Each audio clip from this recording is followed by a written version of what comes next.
This week on the Retirement Quick Tips podcast, I'm sharing with you 40 life lessons I've learned in my 40 years. Today, I'm talking about being a better person to the people I love the most. Sometimes it's very difficult. We can be super nice and like random people, maybe that we interact with or know casually. They think, oh, Janet's such a wonderful person. She's so nice. And then, at home, we all know how we can be to those we love the most. And many times we are not our best selves with the people who deserve our best selves the most. So I constantly trying to work on that and be better towards the people who I love the most. And one of the things I've learned over the last several years is the love languages. So there's a book about this that kind of describes the different love language, but it's like words of affirmation is one where you can express love to somebody and receive love from somebody in specific ways. So one of them is receiving gifts. Personally, this would be like my last love language. I don't really care that much about gifts. If I didn't get anything for my birthday or Christmas, like I'd be a little bit bummed out, obviously, but like I don't need gifts. I don't need my husband to randomly send me flowers one day or to give me something like unexpected like that. I don't expect it. I don't miss it if it doesn't happen. Acts of service, that's like helping somebody out, like my son unloading the dishwasher, or like if I clean my daughter's room for her or something, that's like doing something for somebody else. My love language, I'm pretty sure, is quality time. I want to spend time with those that I care about the most and I love the most. And when I do that, that's how I like to receive love, is through quality time spent together. Physical touch is another one too. So like hugging, kissing, holding hands, maintaining physical closeness. Like those are all things that someone whose love language is physical touch, that's how they want to receive love. And a lot of times that's how they express love too. People tend to express love and receive love in their preferred love language. So the key though is to try to understand the love languages of yourself and other people who are close to you. Like, what is your spouse's love language if you're married? What is your children's love language if you have kids? And so thinking of maybe the 3 to 5 most important people in your life, figuring out their love language and then expressing love to them. Like, I would be so over the moon if a friend of mine reached out and was like, hey, let's meet for coffee soon. Like, let's go to lunch. Let's hang out. Like, I want to spend time with the people that I care about the most. If the same person like sent me a birthday gift in the mail, I'd be like, cool, thanks. No, I'd appreciate it, but like, it's not the same.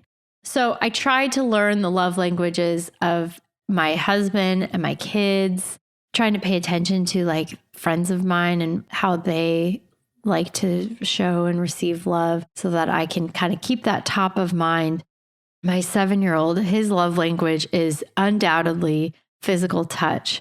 He like practically begs me. He's like, when I put him to bed every night, he like wants me to snuggle, wants me to scratch his back. When we're sitting together on the couch, he always wants to snuggle with me. I love it. I absolutely love it. And we don't all have like one love language too. We have multiple ones. It's sort of like a spectrum. So like physical touch is important to me too. It's just not the most important one. So I really enjoy it, but like I can tell clearly that is his love language. My daughter's love language is quality time.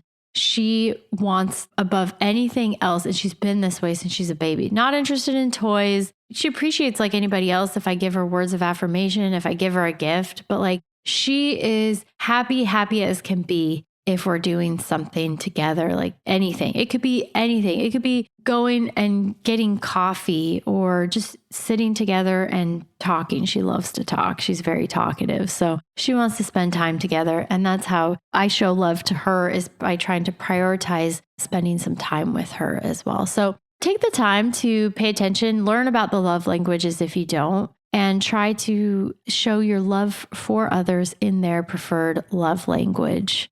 Can go a long way toward enriching relationships. One of the things that I really struggle with is being generous about praising others.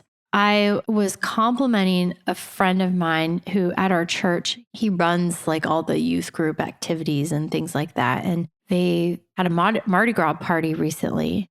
I happened to be at the office at the church, and I told him, I was like, that is the best church function that I'd been to in like the 10 plus years that we've been coming to this church. And I was like, I really mean it. Like, I wouldn't say that just to toot your horn. Like, I'm not going to tell you something unless I really firmly believe it. Like, I don't give false praise. I don't tell people they're doing a great job when they're not. And our pastor was standing right there, and he knows me pretty well. And he starts laughing. He's like, yeah, if she's telling you that, she means it. Like, I am hard on myself, and I can be difficult to please sometimes as well. And my response to that was, my poor husband, he has to live with me.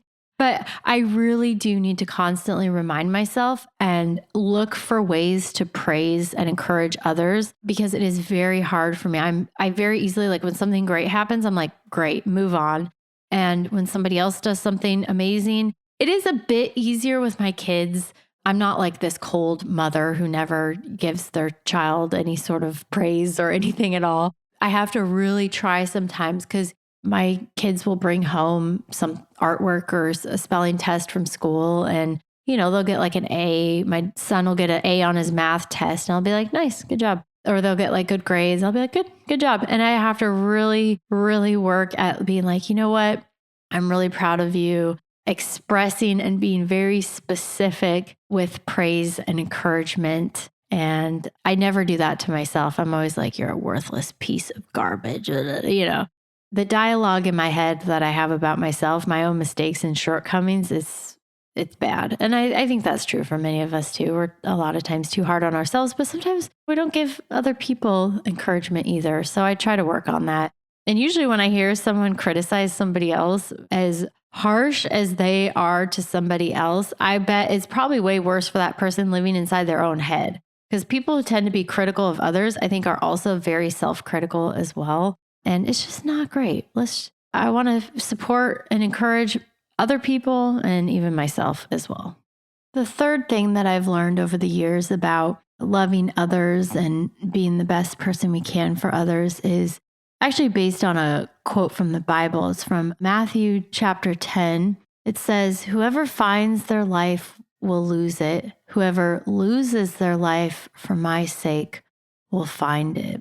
It suggests that, if you just think about yourself and your own, what you want and very inwardly focused, you're going to ultimately fail. You're not going to live a fulfilled life. You're not going to fulfill God's purposes for your life, definitely either. So the thing that I've tried to do, especially since developing a deeper relationship with God over the last several years, is that, giving yourself to God in service to Him is the most important thing. And that's not always easy to do because life and distractions and things can get in the way. But there are lots of ways you can give yourself to God in service to Him. And you can do that through prayer, developing real, authentic relationship with God, loving your family, being generous, being considerate of others, shining Jesus's light wherever you go. My kids went to a vacation Bible school last year, and that was the theme, shine Jesus's light. And I thought that was so beneficial, not just a simple message for them that they could take and understand and apply, but also for us as adults too. Like, I just want to shine Jesus's light. How can I shine Jesus's light today? Because it's not about me. It's about shining Jesus's light through me and being joyful and always doing your best and all of that. So, I think being a better person to the people you love the most, which is the theme of today. If you are a Christian, if you believe in God, show it. Do you love Him? Are you giving yourself to God through prayer and service to others, etc.? That's it for today. Thank you so much for listening. My name is Ashley Michikay, and this is the Retirement Quick Tips Podcast.